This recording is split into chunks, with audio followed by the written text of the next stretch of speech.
believe it, motherfucker. Can't believe that I know what the fuck it... I cannot believe that I understand what the fucking the writing on the wall says and nobody else does. Oh man, I'm the only one. I feel like I'm the only one in America that understands what the fuck has just been happening. Like, and it didn't hit me until literally today what has been going on.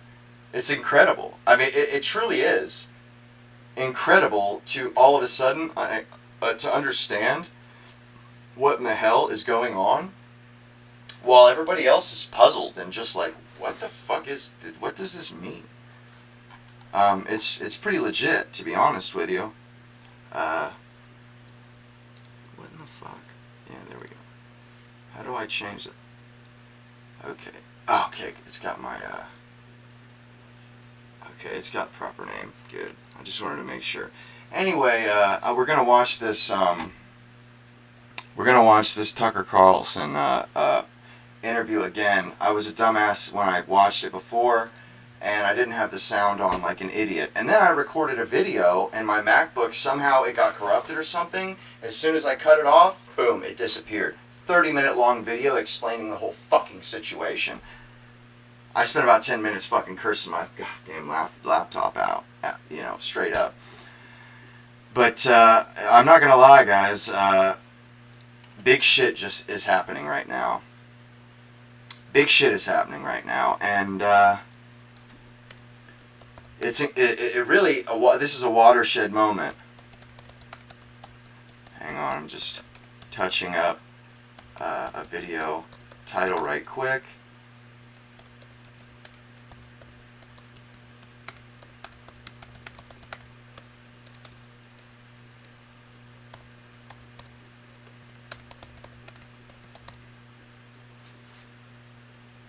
Yes. So anyway, you know, I'm not gonna drag anything out or shit like that. But anyway, let's go ahead and watch it, and I'm gonna point out the wild shit that because I didn't even realize what was going on till the end, and then it hit me like a ton of bricks, and now I'm happy.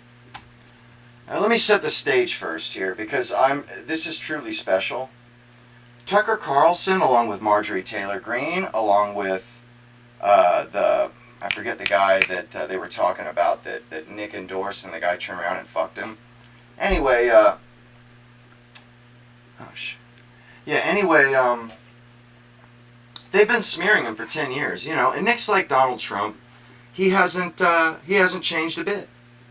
He hasn't changed a bit. He's the exact same guy that he has always been. He has the exact same opinions that he has always had. But for some reason, and some people endorse and then quickly, oh God, get away, we don't like him. He's a Nazi. But now all of a sudden, why are they all having him on their show? What? Why are they moderating Nick? They're not moderating Nick.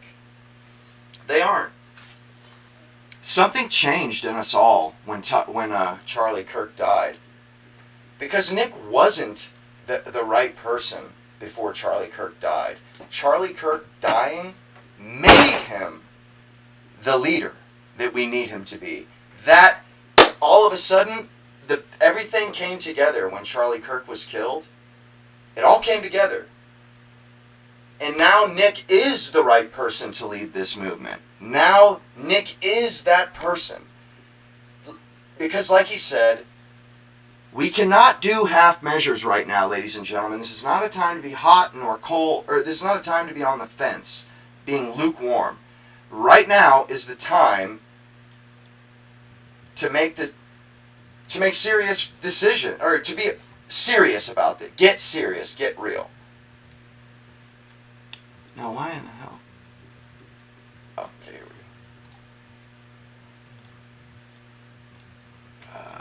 Hang on, where the hell is the... Okay. Now. Oh my goodness. How do I get YouTube, add source, audio input capture? No. God damn it. How do I get the fucking properties? I don't know why that I'm not getting sound on this bitch.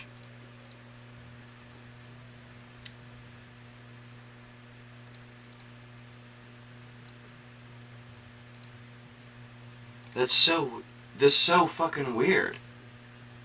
Like I had to re-download OBS because it started fucking up on me the other day, and all of a sudden all my shit's all rearranged, and I don't understand why the hell.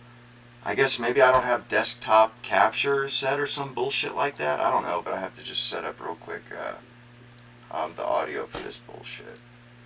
Yeah, application audio capture. I guess that's what I have to do now. Okay, got it. Got it. Finally.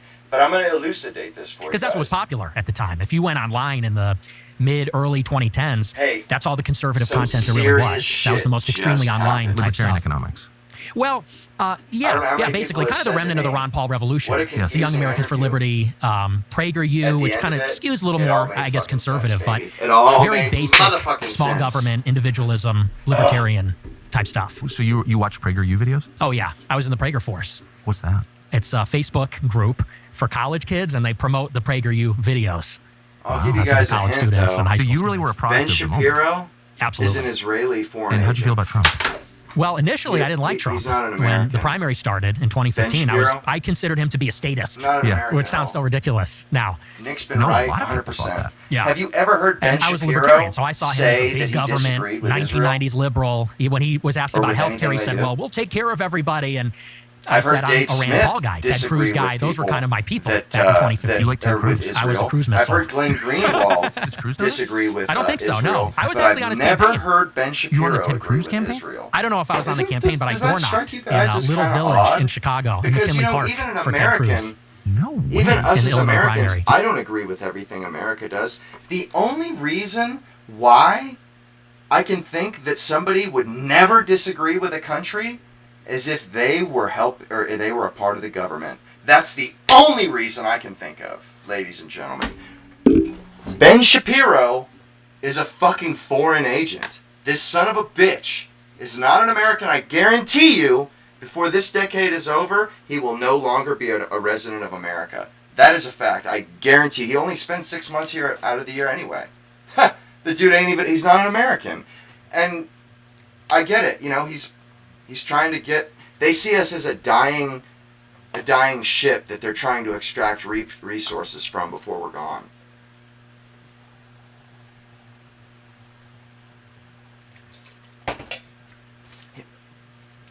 He's had the right position for 10 years. Or no, he's held this position for the last 10 years. He wasn't right. 2 months ago when Charlie Kirk was murdered, that made him right. That vindicated him. That made him right for the last 10 years, and that makes him the right leader for us. It's that simple. Because Charlie Kirk was murdered by our opponents, our political opponents, Nick Fuentes is right now. Nick Fuentes is right. I don't like it. Tucker don't like it. Why? You think Tucker likes this? If you've seen this, Tucker don't want to. He's like, fuck, I have to do this? I have to say I'm sorry for calling this kid gay? Damn it. It's that serious. They're begging this kid. They're on their hands and knees begging for his anointing. They're begging for his blessing. You think he's on Tucker Carlson's show? No. That's optics, baby. They're not on Tucker Carlson's show. They're on Nick Fuentes' show. All these conservative thought leaders that have had Nick on their show, he hasn't been on their show. They've been on his show for a rebrand. Because nobody can talk to the people now. The only person that's breaking through is Nick. So guess what?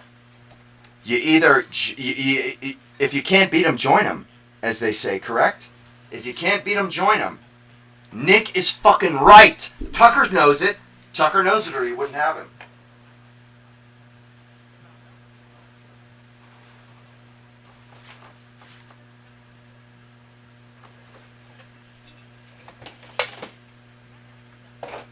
No, not at all.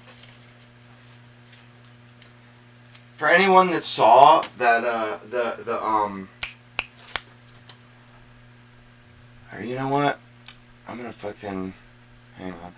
I saw something that kind of elucidated things for me, earlier, over the weekend was, it was an interview with Batya Ungar-Sarkhan and Ben Shapiro. And, I freaked out, honestly. I was lucky I was the only one, I was by myself, and I was screaming and hollering for about 30 minutes. Because I realized that Ben Shapiro isn't an American. He's not American. He's just not. He is literally an Israeli agent. He agrees with Israel 100% of the time, and he only agrees with America 10% of the time.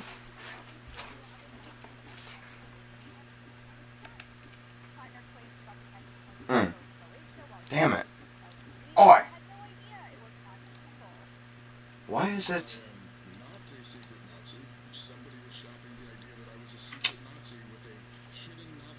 No. Oh yeah, that's right. I put the desktop mic up.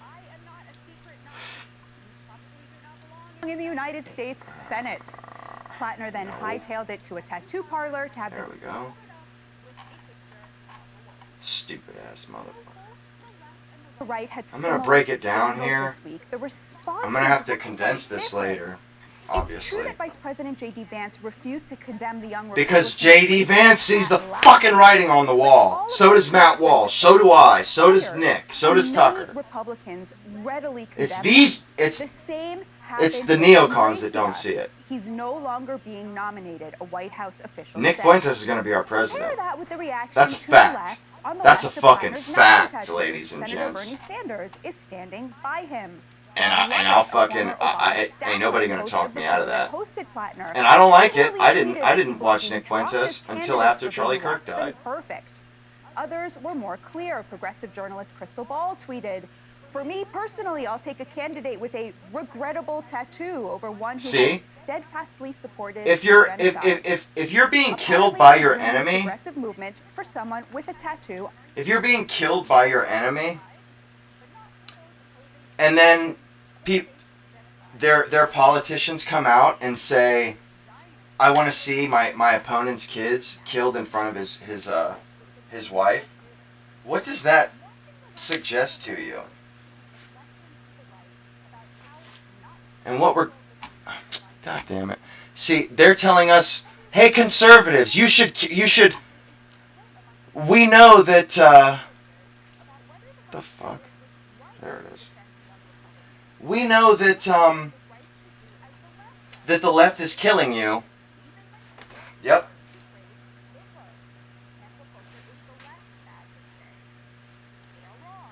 No. No. He planted this.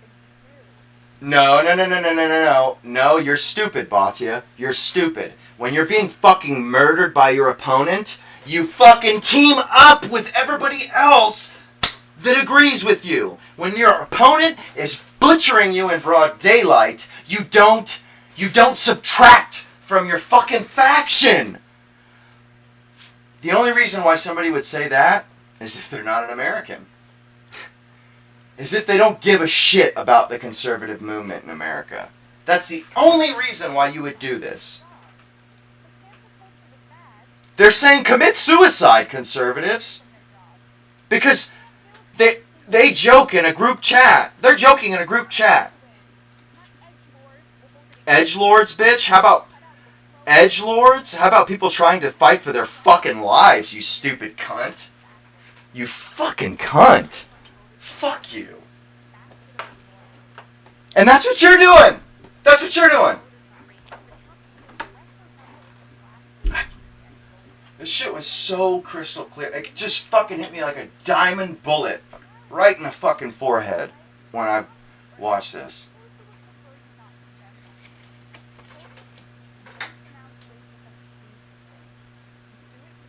You know something? You don't even denounce the racism until you win the fucking fight, you dumb bitch.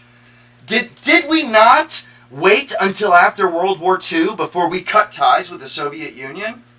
Is that not the exact perfect analogy for this? Is that not the analogy for the moment? The enemy of my enemy is my fucking friend. Hello? We can disassociate with them after our enemies are pacified. You don't do it when they have their fucking knife at your throat. You don't do it with a boot on your neck, you stupid cunt.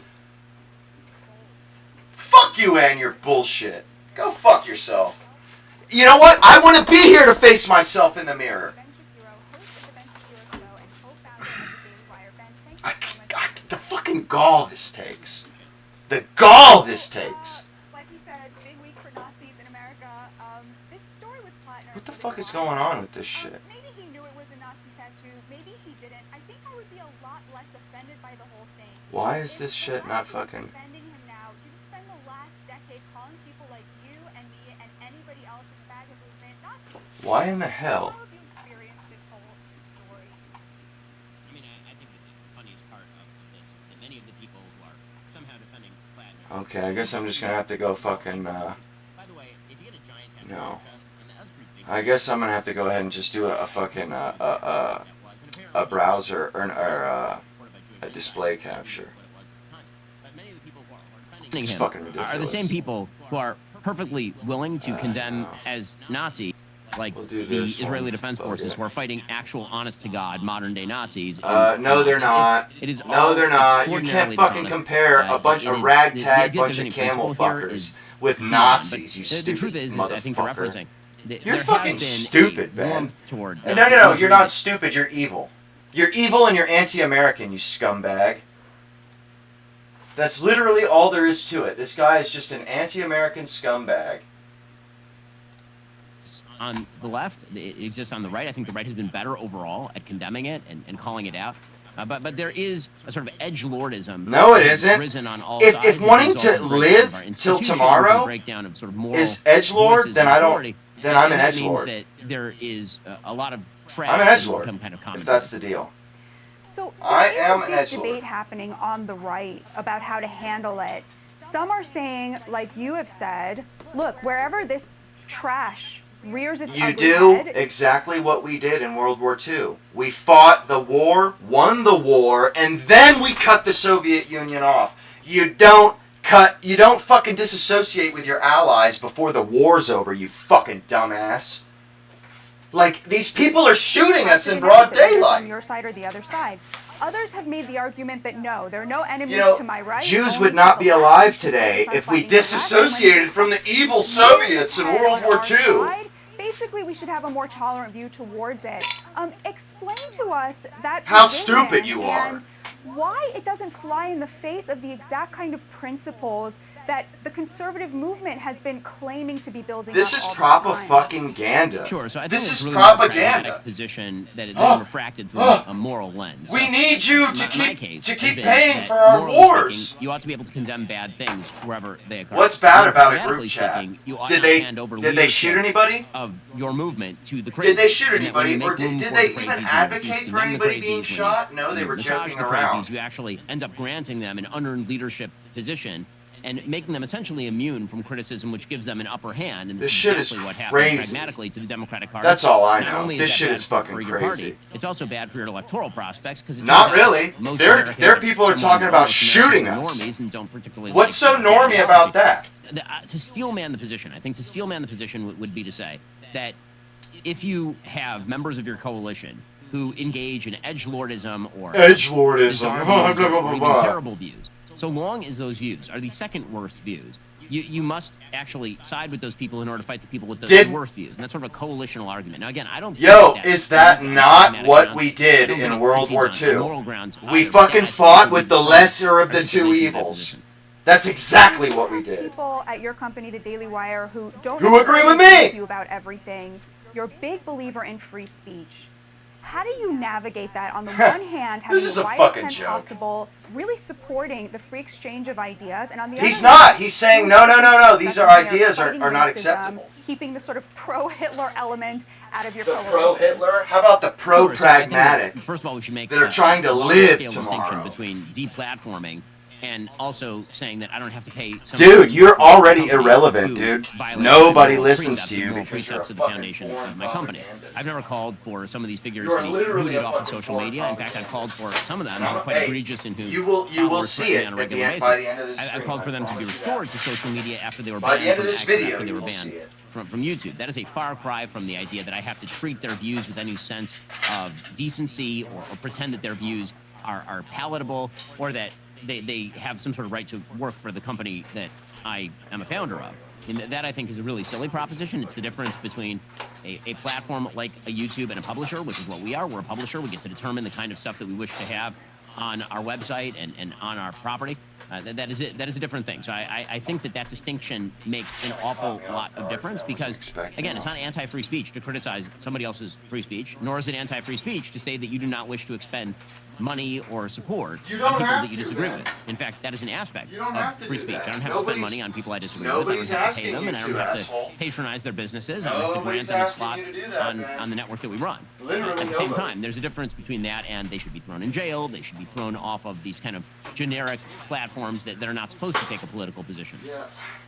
So by and large, over the last 2 weeks, we really have seen the right condemning the edgelordism, the people sort of defending, not condemning those young Republicans, for example. By and large, in my view, seems to have been more the influencers, more the very online right, and not so much main figures in the party. We were edgelords in World War II when we sided with the Soviet Union. There was one notable exception. We were edgelords because we didn't cut the Soviet Union off mid-war and let Hitler beat us. We were edgelords then, guys. And consequently, they would not be alive today if we had done this. They're fucking stupid. No. They're not stupid. They're just not Americans. That's all. President J.D. Vance, who refused to condemn these young Republicans. I wonder why. What did you make of that decision of his to sort of come out in defense of them, calling them kids? So I think that there are two things going on. One is the vice president is obviously trying to build his own political coalition as he moves toward a 2028 run. He doesn't want to alienate potential voters. And that's not a rarity. You've seen that on pretty much all sides of the aisle. But he sees how serious the situation is. Don't wish to announce we're being shot at in broad daylight by murderers. I think also that the vice president is making a calculated gamble. He is. He's making more. You know what? He's thinking about America, not Israel. Okay? That is what J.D. Vance is doing. He cares about America, not Israel. Not Jewish people specifically. Okay? Only Jewish people are offended over a private group chat. Cancel culture than there is to some of these unpalatable and ugly views. And so cancel culture... We can get rid of these people once the leftists are defeated. Cancel culture was the idea originally that there are certain views that are so out of bounds that there should be social consequences that attach. And then that's what he literally... used the term cancel culture to describe the use of those social consequences it's the same basically thing. It's a distinction without a difference, dude. That's a distinction without a difference. A woman or a woman is not a man. It's pathetic. You thus should be hit with these social consequences. We called that cancel culture. That was then depixelated, and people thought that what cancel culture now meant was any criticism of any view. And so it turned into a thing where if you say, no, sort of Nazi views. He does all these fucking mental gymnastics. People then accuse him of engaging in cancel culture. His opinion suits what his needs. Misuse of the term. He wouldn't be saying this. But if that is if it was a different situation, that criticism of ideas or criticism of people is a form of quote-unquote cancellation, you can see why a political figure might say, okay, you know what? I'm quote-unquote anti-cancellation, and so I'm just not going to engage in condemning pretty much committing suicide in a fucking election will benefit Israel. This piece of shit will advocate for that. He will literally say, you know what? Conservatives, you need to disassociate and commit suicide in this election, because if you don't, it's bad for Israel. I don't care that it's not good for conservatives, but I do care that it's not good for Israel. And some of the public statements that have been made, or some of the people who are in the group chat, and some of these open political candidates. But it seems fairly easy to me to deal with this in the same way that Winsome Earl-Sears did over in Virginia, who was running against Jay Jones, that attorney general candidate, who was caught in a private group text saying that the Speaker of the House of Delegates should be killed. Yeah, but that's not even close. Chat with That's not the same thing. And she said, yeah, that was terrible. As kids in a fucking group, or guys in a group chat, private group chat. I don't understand why that shouldn't be everybody's approach. That seems to me the smartest and most moral approach. Jesus. The Vice President is very close with somebody who has been attacking you quite relentlessly for a few years now, Tucker Carlson. Speaking of Nazi insignia, Carlson has repeatedly hosted a historian who engages in World War II revision that, in my opinion, aims to portray the Nazis in a less villainous light, shall we say. Charlie Kirk and Megyn You Kelly can't both portray talk them about in a feeling less pressure villainous to light. cut ties with Carlson. There's no way to do that. What's your What take the on the fuck? Vice President's friendship with Tucker Carlson? Is it significant? I mean, I'm not going to police friendships between people.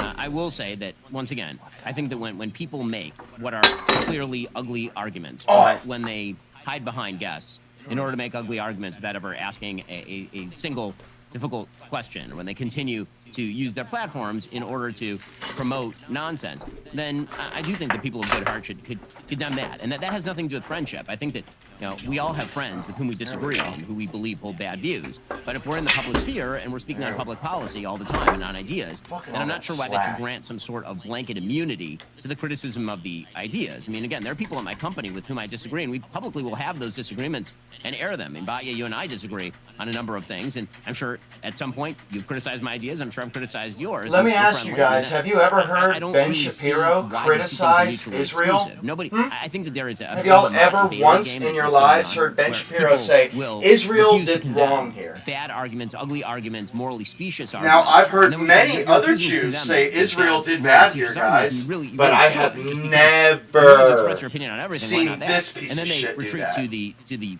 Bailey, which is, Why would that actually, be? you're just saying I don't want to be friends with. Yeah, I can't be friends. You can be friends with whomever you want. Why No one's would saying you can't never have somebody over for disagree dinner. ever What we are saying is it's kind of with a foreign government? oddly uncomfortable that you go silent. If you were views only when if they're you were a part of that expressed by, government, does quote-unquote, that make sense? friends, when that friend That's happens the to be a only public time figure. that Nobody's fucking asking makes you sense. to condemn This Uncle dude isn't Jim part of the or Israel having- government. Making a racist joke at the dinner table publicly. That's not what we're talking about here. Look, she's listen to this. Speaking of things we disagree about, stick with us, Ben. We have a lot more we want to talk to you about. I was shocked. With us I couldn't again believe they is the said host this. of the Ben Shapiro Show and co-founder of the Daily Wire, Ben Shapiro. We're so happy to have you, Ben. Let's talk about abortion. So in the earlier block, we were talking about how, you know, the right really needs to protect the extremists. Part of the argument for me is, you know, they're not the people you need to win. You need the people in the middle, the people who waffle, the people who get really turned off by tolerance for, you know, any of this Nazi rhetoric. No, the people in the middle aren't in the middle anymore. Those people are on the right now. And all the people that were on the right are on the far right now. For the first time, because President Trump had so clearly marginalized the Project 2025. Man, if I had any sort of a following, there'd be 30,000 people in this fucking video right now. This is an important like, no issue shit, tonight, but it was I've got the neutralized fucking because goods. the I know president what the came fuck out. is going on right now. Okay, I grant you, not completely on the other side of the party, but certainly Like, slightly honestly, to I the can't left of believe where it that I the party figured was shit at. You out. took the pro-life Or it language just out of the hit me. GOP platform. Where do you see the party going forward? Do you agree with my analysis that this is extremely important to find that normie middle zone? There on is this? no Or do normie you middle feel that the zone. abortion All issue the for the right after is a Charlie moral Kirk was issue murdered, that supersedes there's no fucking political middle zone considerations? anymore, you dumb bitch. Okay, so a few things. One, They he took fucking the they're murdering us in broad There was no daylight. Republican platform last time. They're murdering us. So to It's a single war. that out, I think would be a little bit of a misnomer. As far as the sort of abortion issue, I think that Ben there Shapiro, are he'll be living in differential another country approaches, here in the even in next the couple pro-life of years. community, Or to he'll be what is the living in best way Israel. to Guaranteed, achieve a done sort deal. of pro-life future. Done There are deal. people Mark my who fuck. You call mark for a me. national abortion Mark me ban. on that. I think that is procedurally. You know what? I will pay you inept. I do not $10,000 think that is fucking likely dollars to if I'm happen. wrong. That's how don't fucking think positive I am. that theoretically could happen, even unless you get a 60-vote majority in the Senate, pro-life majority in the Senate, solid majority in the House. And in fact, the Supreme Court, even in the case overturning Roe, made fairly clear that they believe this is a states' rights issue, not a federal issue. And so once the Supreme Court has made that clear, then this means that it really is up to each individual state. And I think that is where pro-lifers are looking to really put boots on the ground and change opinions. Obviously, pro-lifers have been very successful in a lot of red states. This dude isn't places even a like where I fucking live in Florida, we have a American, heartbeat man. bill. There are a lot of other states that have a heartbeat bill. I think that pro-lifers like, would love to see something similar so in California. betrayed. Whether that is even within the purview of the federal government this guy's at all, a fucking on the foreign constitutional propaganda level, remains agent. at best an open question. And so I think he's that here the to lobby sort of for Israel consensus with the view American inside the people. Republican Party, which Not I with do the think government, but with is us. He's pragmatic, here but to I think it's sway also moral us, because guys. it's more likely to end. That's his actual job. pro-life Is to victory. sway us towards is Israel. trying to change hearts and minds on the grounds, on a state-by-state level, where the states do have the constitutional capacity. He's trying to change hearts and minds, and he's losing. So what's next for the GOP? Do you think the GOP in 2028 and going forward carries on with the president's more FDR style of No. certain Things have economics, changed since but the other election, things as well, or do sweetie. you see a return to the more Things have changed. Reagan free trade version of things?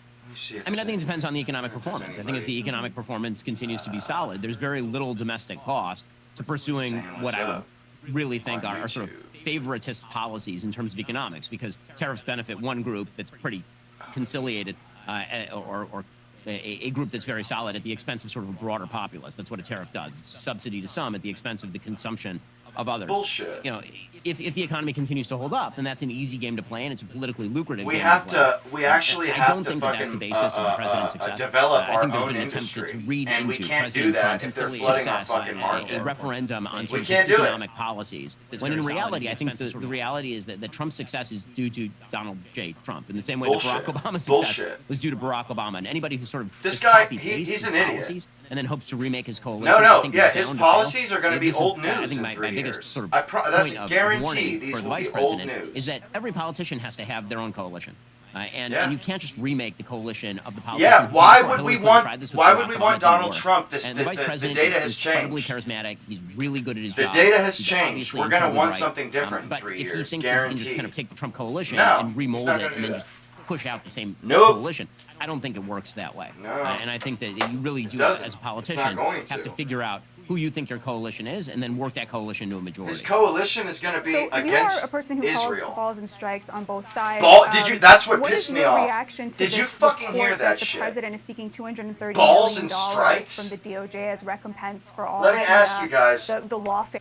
Have you ever heard Ben Shapiro call a ball or a strike against fucking Israel? Ever in 10 fucking years, this guy's had a show. Have you ever once heard this piece of shit say Israel did something wrong? One time, once. One fucking time. Nope. No, you sure haven't, because I haven't seen it. Why would you agree? Why would there be zero daylight between somebody and a foreign government, or even their own government? I disagree with our government a lot. The only reason why you would not disagree with a government is if you were a fucking part of that government. Is if you were one of the ones making the decisions. Then you would agree with the government every time. If you worked in Donald Trump's administration, you would always agree with what our government did. But nobody else agrees with the administration 100% of the time. Nobody. But Ben Shapiro does. He agrees with Israel I think that it's 100 fucking percent of the I time. cannot see a world. This in guy which is a that does foreign not end agent. with either a massive This number piece of of shit lawsuits is a or foreign even agent. an impeachment in the House. And he's That- not going that to be is- in America that is just in a a few bad years. strategy. I promise, that's I'm a guarantee. incredibly That's a sympathetic done to deal. President Trump's argument and that of his family that they've been He only targeted by spends law 6 months a enforcement, year the here FBI anyway. and the DOJ under Joe Biden. He doesn't in like particular, it here. He went doesn't after want to them be in here. a myriad of horrifying ways. He's a But, piece of shit, to man. pretend that it's not a conflict He's of just interest for the trying president to ask lobby us. the DOJ that he appointed. They see us as to a maybe send a check dying, for $230 million, sinking even if it's ship, to go to and they're charity. trying to fucking. That obviously raises. They're Robinson significant Crusoe conflicts trying to get of interest resources that I think before would we're be sunk. impossible to Because get around they know any it's going to sort be a of legal cold. conduct. It's going to be cold without us I around. totally agree. I want to just play you one more Okay, thing well, that happened yeah, this well, week. fuck off. Here's Jen Psaki Fuck talking off. about. Fuck off. And you know what's fucking crazy is I actually fucking like that botcha. I used to, somewhat anyway. Hang on, I'm switching the, bringing the other YouTube thing. You know, I used to somewhat like her, but not anymore. Not after this bullshit. I'm like, what the hell are you talking about? Like, they're in the tank for Israel. God damn it. They're in the tank for Israel, 100%. There is no other fucking way to look at it. There literally is no other way to look at it. Vice President's wife, Usha Vance. Let's have that. I think At least. the little Manchurian And then I saw a candidate, graphic on J.D. Vance, 4chan or Twitter. and I'm sure you've seen something similar. It said, this is what the map looks like, the electoral map. If only men vote, if only women vote, if only whites vote, if only non-whites vote. And it became very obvious what the electoral problem is. It's demographics. These immigrants are coming here. They're going to turn Texas blue like they turned California blue. Yeah. And you know, you look at even the opinion polls. These people don't believe in free speech. They don't believe in the Constitution. The Second Amendment is libertarian. The things that are, and it's American, things that are important to you, they don't believe, they don't understand these things. And so I said, that's another political option. Well, you've got the media, you've got immigration. So I'm thinking like, well, we're going to vote for Ted Cruz. He's going to be the constitutionalist. We'll vote for Rand Paul. He'll be the libertarian. But what stands in the way of political power for us? It's the media and it's immigration. So I said, well, we got to get Trump to beat the media, build the wall, deport the illegals, and once we set the country straight, then we can actually have our constitutional republic back. That was kind of the idea. And that's the mindset that I had going into college. Amazing. Hey, how many of you have already seen this? So I go to college, and I'm just at that point a huge Trump supporter. And you got to understand, for me, for my generation, so I was 18. I turned 18 in August 2016. And to us, Trump... Amazing. Yeah, well, because we're like the first generation that was influenced by Trump coming of age in that moment. No, I say it's amazing because when you're living in something, you don't appreciate its full significance. But to be 18 in August of 2016, so this really is, as you're forming your views and really yourself. Yes. In the middle of this. We'll admit that we are not the most disciplined snackers. When the pantry calls, we answer. It can be ordering online, stop at your local spread. You know, they said he can't stump the Trump. Like, he could not be stumped. And so he just had this aura of inevitability, invincibility, and I loved that. And so I went to Boston University. I got on campus in September, and I was wearing my MAGA hat everywhere in the dining hall, walking down the street. And it's a city campus, so you're walking down Commonwealth Avenue, and, you know, you're in the city of Boston, which is super liberal. And at that time, it's different than it was now.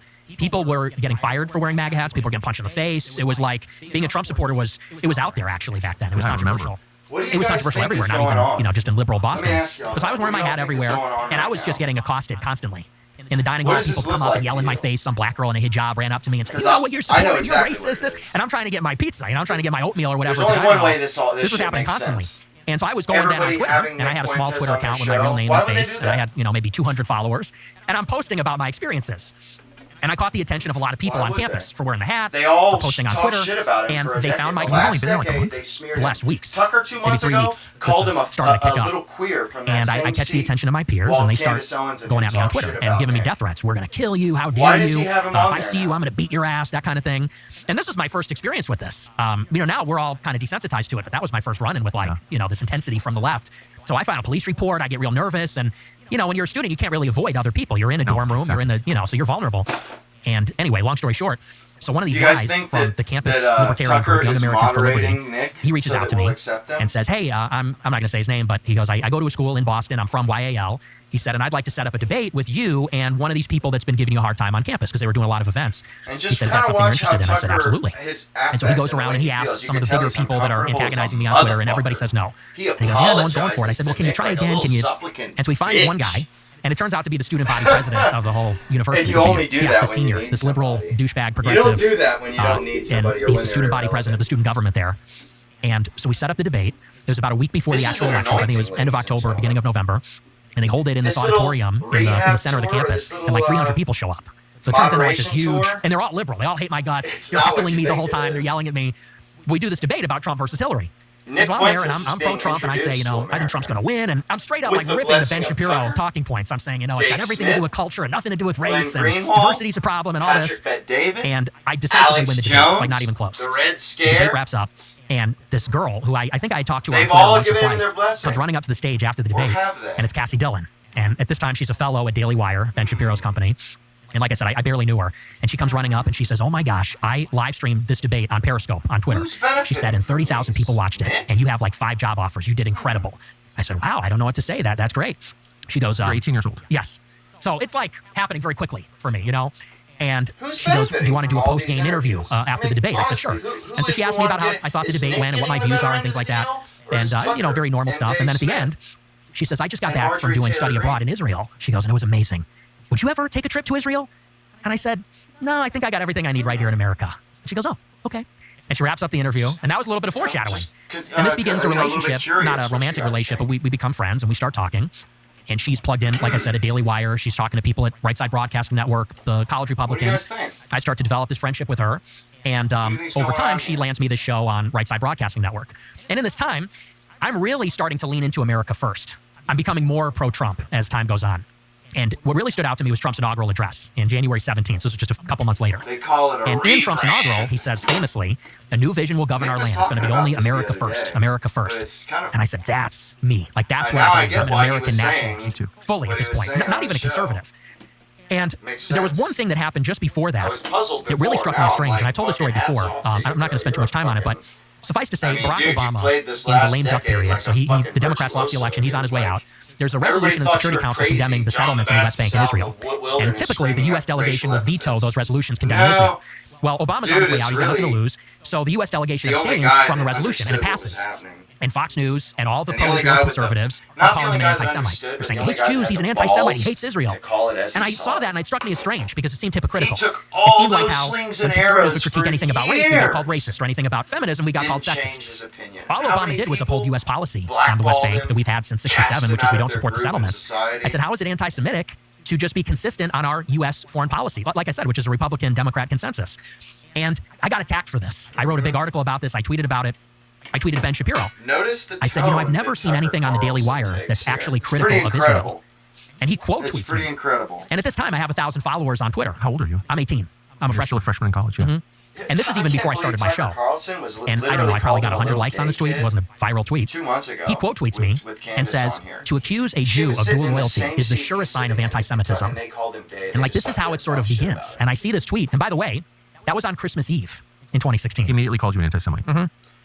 So I'm driving to Christmas Eve Mass with my family, and I see on Twitter the notification comes up, Ben Shapiro quote tweets me calling me an anti-Semite.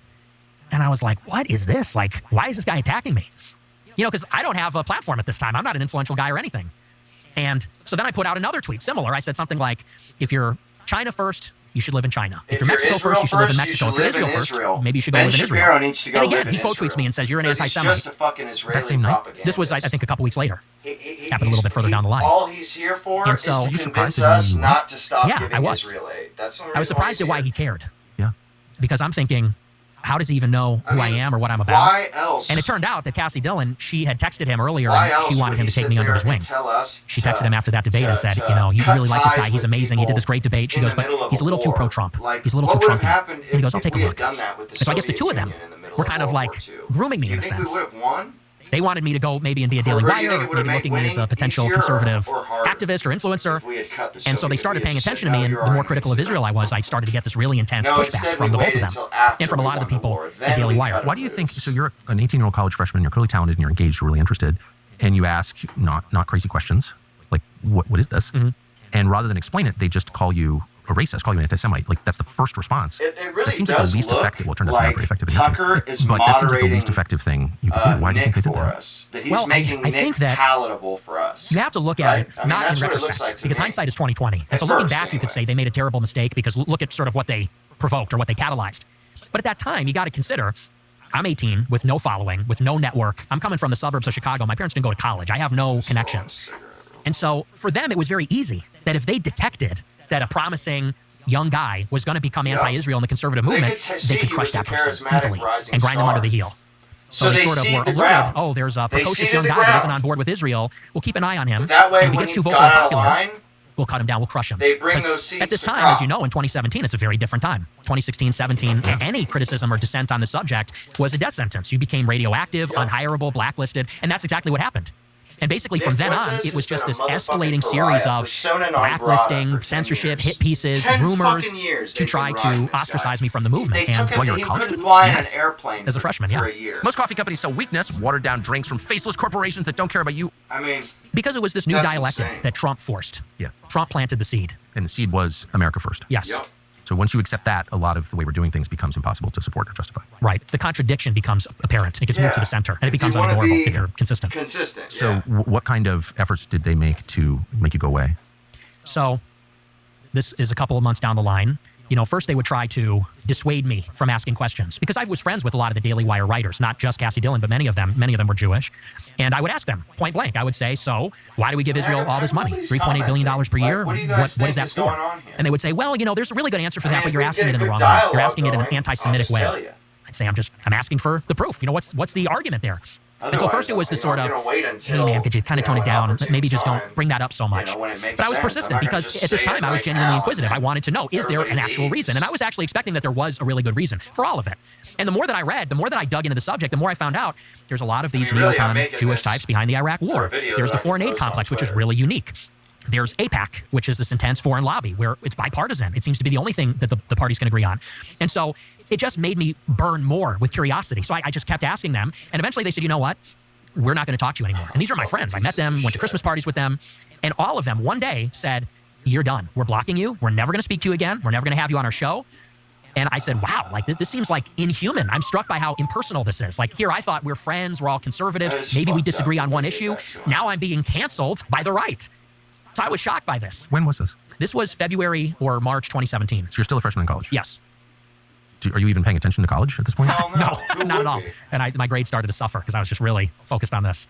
So that's pretty young to get canceled and pretty young to have friendships destroyed over politics. Like that's usually, like decades down the line. Right. What did you do? Well, I just became more emboldened. And so I took this story on my show. At this time, I was on RSBN, and I had this show, which I named after the inaugural. It's called America First. And I would kind of subtly bring up the Israel topic and say, this is something you're not allowed to talk about. This seems like an apparent contradiction. It's a big problem. And they escalated their attacks. Cassie Dillon would call my boss, who she was friends with, at RSBN every day for weeks, saying, you'll never believe what Nick said on his show tonight. It's so racist. It's so bad. You got to take him off the air. It's going to make you look bad. And I would then get word from my boss, Joe Seals. He was the founder of Right Side. And he would call me up and say, I don't know what has gotten into Cassie. I thought you guys were friends. But she is calling me every day hysterically, demanding that I fire you. And I was like, wow. So it just keeps getting worse. It starts with this, they're very weird about the subject. Then they don't want to talk to me. Then they're trying to get me fired. And I'm thinking, okay, so clearly what I'm asking about, there's some truth there that they don't want. I should have asked you this earlier. Did anyone during the course of, pre-cancelization say to you, here are the reasons? You're not asking the question correctly, but there are reasons that our foreign aid to Israel is so high. Bullshit. They are. They did, but in a very general and vague way. As you know, it's never specific. They would say things like, well, they're our partner in the Middle East. They're a democracy in the Middle East. This is very vague. It's rhetorical. Bullshit. And I read The Israel Lobby by Mearsheimer and Stephen Walt, and they break it down very succinctly that there's no real strategic benefit. Actually, there's strategic liability. Eastern Mediterranean is not a strategically important region. The intelligence that Israel provides is not useful. Actually, it's detrimental because they frequently lie. The technology we give them, they pass along to the Chinese, which was a big scandal. So I would give them all this and say, yeah, that's not adding up. And they would say, yeah, well, you really just can't talk about that. Your friend said that to you? Yes. Wow, Pearl, all these people are okay, so what happened to your job? The Right Side it wasn't interesting or provocative because they don't realize what the fuck is actually going on here. The she ran it up the flagpole. She took it to Media Matters, actually, which is a left-wing outfit. They're like a cancel mill. Forever, I promise you. Yes. Are you sure? I'm 99% sure. This is a sure. fact. It's over. Tucker Carlson doesn't have Nick Fuentes on his I was fucking talking about show the travel ban, because he's so-called just some Muslim ban. fucking I was defending it, and I said who's going to be that nobody. the First Amendment does not He protect has him on there nationals, because he does not has to, protect because the dude's a Salafists, fucking Wahhabis. He's future. like, I said, they're saying that there's a constitutional right for radical Muslims to come here. And They I said, hate how are they this protected by the kid. First Amendment? They're foreign nationals, and the authorial intent of the First Amendment was actually not even to protect that to begin with. It's kind of anti-Christendom radical ideology. So it's something, ironically, that probably Shapiro and Cassie would agree with, but they recognize the currency that a clip like that would have with the left. Because the left could say, you're homophobic, you're racist. So she brought that to the left, saying, look at this guy. It's not that he's anti-Israel, but he's anti-Muslim. Yes. That's very interesting. Yes. And so that clip appears on Media Matters, which at the time, I was the subject of a lot of attacks from them at the time. And people kind of listened to them. Yeah. Including on the right, they listened to them. Yes. So what happened? And they did it for 10 fucking years, including you, Tucker. You did it 2 months ago. You called him a queer. Yes. And so I didn't write, I'm sorry, but I had to write something like, well, I should have chosen my words more carefully, and this, that, and the other. I had to write something like, well, I should have chosen my words more carefully. And what was the pretext for that? Well, they wanted to get in the White House press office. They wanted a press pass. And they said, the stuff you're saying on the show isn't like a good look for Right Side. They're not going to let us into the White House if you're with us. But the pressure in this scenario came exclusively from the Daily Wire? Yes. Yes, because, and here's how I know why. My show got maybe 100 live viewers every night. Not a powerhouse show. No. So the Media Matters was not onto me. They were put onto me by people in the right that wanted me canceled. Yeah, well, that's interesting. So then what do you do? You're failing in school. Your show just got canceled. What's your plan now? So I dropped out. College. Mm-hmm. Yep. And I hated college, and it was very expensive. Even I had a substantial scholarship, but it was still expensive, and I didn't like it. So my plan was that I was going to go to a different college. I might work for a year, make some money. And eventually I got the show back about a month later. They came back, and by popular demand from my 100 viewers who were very dedicated, Right Side offered me the show back. And so I took the show again over the summer. And then I applied for a job at the Leadership Institute. And that was kind of the next big saga. But you didn't get that job? No, I did not get the job. Why? Well, I was told, because I knew people that worked there, that were field representatives there. It was a field representative job. And so I went out for a job training at the end of July 2017. So after that second semester, and I applied for this field rep job. It was this 2-week training. And I go there, and on the first day of the whole thing, they go around the room of all the prospective applicants. It's like a big tryout, basically, for 2 weeks. And they want to get everybody to break the ice and know each other. So we did introductions. They said, say your name, how old you are, and why you're a conservative. And at this time, people are not where, let's say, we are right now. They're not America first. They're not anything like, they're not talking about great replacement. That's not on the radar for them. So you go around the room and you hear stuff about small government, free markets, personal responsibility, that sort of thing. And they get to me and I said, well, I'm a conservative because we're losing our civilization because of mass immigration. America doesn't resemble America anymore. France is no longer France. I said, and if we don't conserve the demographics, forget about the rest. That's what we need to conserve. Whether we like it or not. And I said that. And I was told later on that at that moment I was immediately disqualified by the people that were running the job training. On what grounds? They said that was too far right. That was too extreme. Worrying about who lives in your country is far right? Apparently. When we started this show, we were looking for a very specific sponsor. We wanted to find a company that could send us good meat, better than any. So where does that leave you ideologically? Like, how are you changing at this point? So at this point, I'm realizing that something is deeply wrong here in the conservative movement, because we were led to believe in those days of the campus culture wars and Gamergate and all that, is that we're the marketplace of ideas and we're about free speech and the rest of it. And here I am being like nuked from orbit by Ben Shapiro as a kid. And for asking what I thought were reasonable questions. Because I didn't come from some strange background. I come from a normal home. My parents are Catholic. They're married. We came from a relatively affluent suburb. I went to Lyons Township. That's like a very affluent high school. In other words, I didn't wake up as like the son of William Luther Pierce. I wasn't like a skinhead or something. I was like a normal guy that was like, yeah, like country's too diverse. We're too pro-Israel. Like, this is reasonable. And I was just getting sandbagged for it and blacklisted. And what's more, nobody cared. Like, because I remember going on Twitter and saying like, why isn't anyone sticking up for me? Where's Dave Rubin? When you get fresh data in a situation, do you not change your opinion? Do you not change your position when new data comes to light, guys? I mean, correct me if I'm wrong, but when you get another set of data points, you reevaluate your hypothesis, then you figure out whether it's wrong or right, then you come up with a new one, correct? Exactly. Charlie Kirk was a new data point. The world was forever changed. The free speech warrior, where's he on this one? Where's Shapiro? Where's all these people? And in some way, they were all sort of complicit in this. Relevant. So I realized that the conservative movement was completely now he's the right guy because they are willing to murder us. Nick is the right guy. Became. I mean, let me just say, I'm so familiar with. I was much older when it happened to me, and much more insulated. I was. Tucker's trying to understand Nick because he's never watched him, never seen anything. Withstand the pressure, but I do think this is my main question to you is when you get attacked, when people call you names, like they always call me racist. Why is everybody following you and not us? We're the conservatives. I'm a little sexist. Why are you the fucking face of the And I never understood why they did that. And then I thought maybe the point is to make me racist. Where you get to a point where you're like, well, if you're going to slander me, then I'll just become the thing you're calling me. I do think that's a feature of human nature, don't you? Mm-hmm. And if you stare too intently at the accusers, at the whatever Ben Shapiro's or Mark Levin's or Ted Cruz or whoever it is calling you names, it like distorts you and you actually change and become what they say you are. Have you thought that ever? Do you worry that happened to you? No, I don't think it ever did because I know who I am. I had a very firm grounding of what I'm about, which is that I was deeply Catholic, and I still am, deeply patriotic and pro-American, and I don't consider myself temperamentally to be an angry or a hateful person.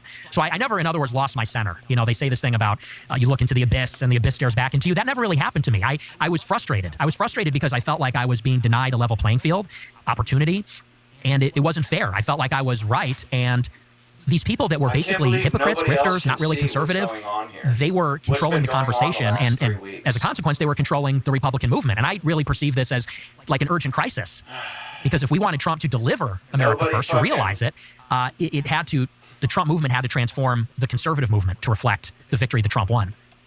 So, and I won't keep torturing you with biographical questions, but I do want to how your show gets canceled. You drop out of college, you have no money, you decide you want to work at the Leadership Institute, which is like a conservative think tank or some organization of longstanding in Arlington, Virginia. Mm-hmm. You can't get the job there because you're worried about immigration. It's all pretty amazing. And then where does that leave you? How did you succeed? Well, I continued doing my show. I did it independently. What does that mean? How do you do a show independently? Like, how did you do it? I started a YouTube channel, and I was in my parents' basement, and I put up a green screen. I got my computer, webcam, and I just started going live every night in the same way that I did at RSBN. I just did it on my own channel.